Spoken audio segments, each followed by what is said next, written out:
If you are a poor farmer and you only have one cow, it is important that it doesn't get sick.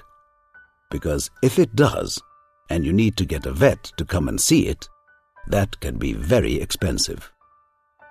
But if you are afraid that your cow will die, then you must send for the vet, even if it is the festive season and Christmas was only 2 days ago.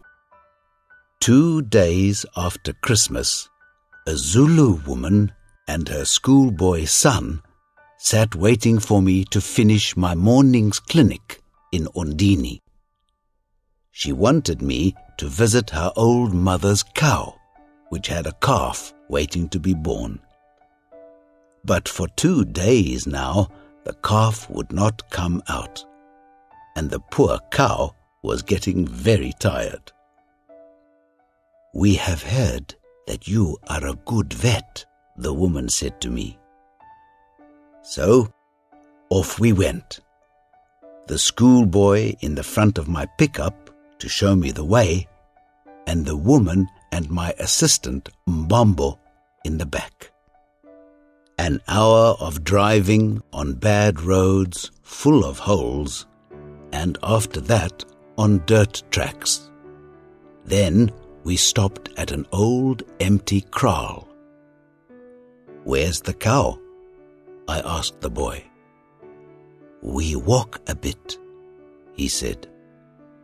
So we took my vet's black bags and we walked, past other kraals with their fields and their fruit trees, and many of them with huts not lived in and falling down.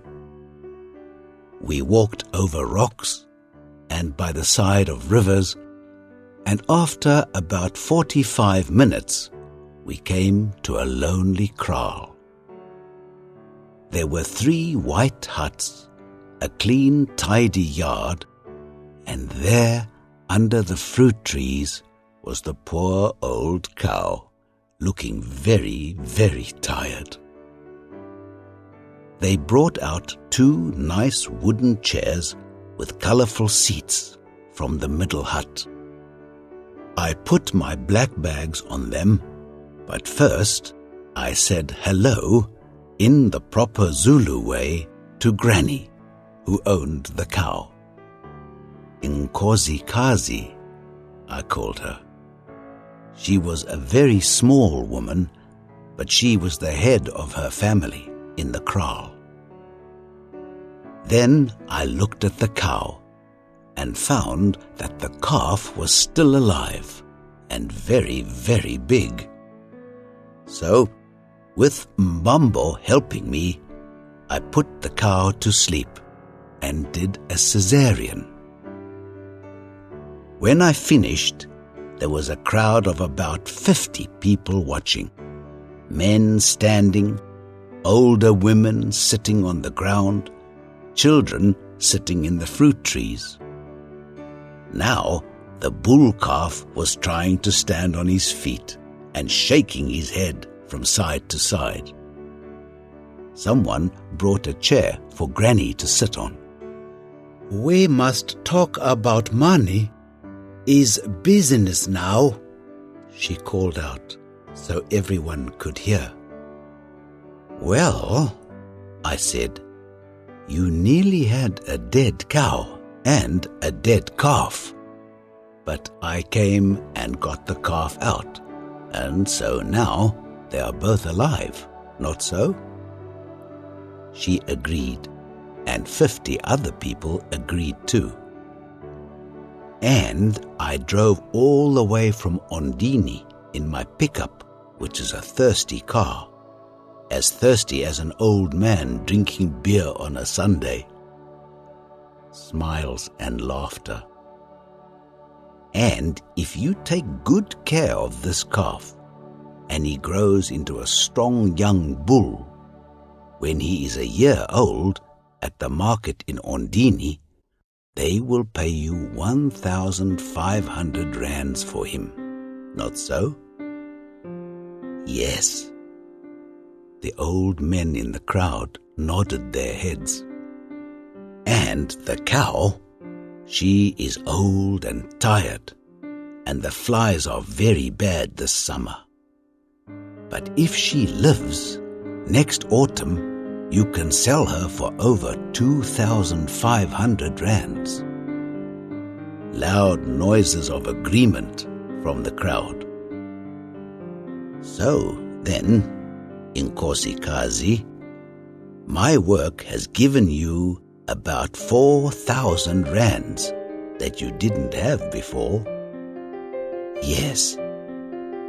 So, how about we go halves, and I take 2,000 rands? Much whispering between Granny and her friends.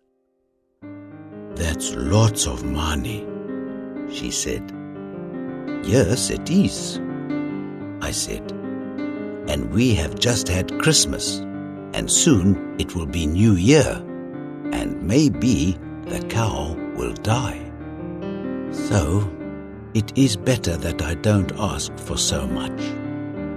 You can pay me just half of that, 750 rands. Louder whispering and nods of agreement. But, said the schoolboy who was standing behind his grandmother, half of 2,000 is not 750.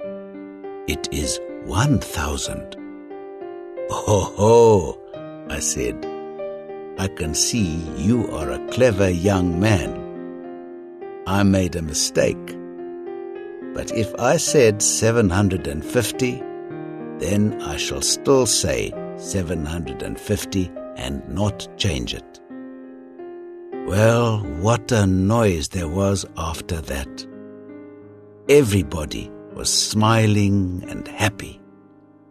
Granny pulled out a great big handful of 200 rand notes, and she gave 4 of them to me, with her other hand open upwards next to the giving hand, in the proper Zulu way.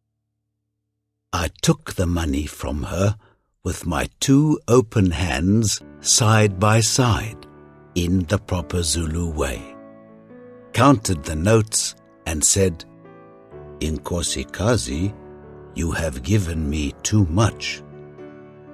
She stood up and said, Keep the 50. It is for your assistant, Mbambo. Man, the season of goodwill is amazing.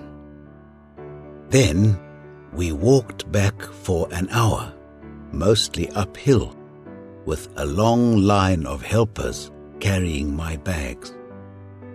We stopped sometimes to eat the sweet wild fruit that grows around most of the old kraals in this part of Africa in the festive season.